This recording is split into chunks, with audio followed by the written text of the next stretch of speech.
Hello, in this video I'm going to show you how to delete a photo from your collection on VSCO. So, first of all, you want to open the VSCO application. Just click on the VSCO App icon. Then you want to go to your profile, which is right here, the smiley face.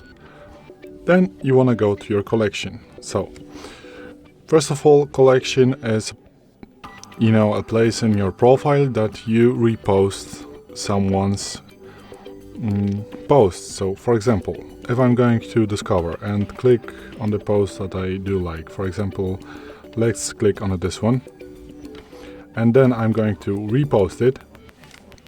This is going to be in my collection right now.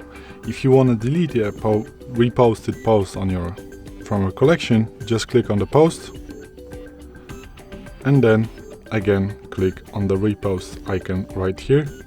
So it is going to be deleted from your collection. So this is it. Thanks for watching. I hope this video helped you. If it did, please leave a like and consider to subscribe to our channel. Bye!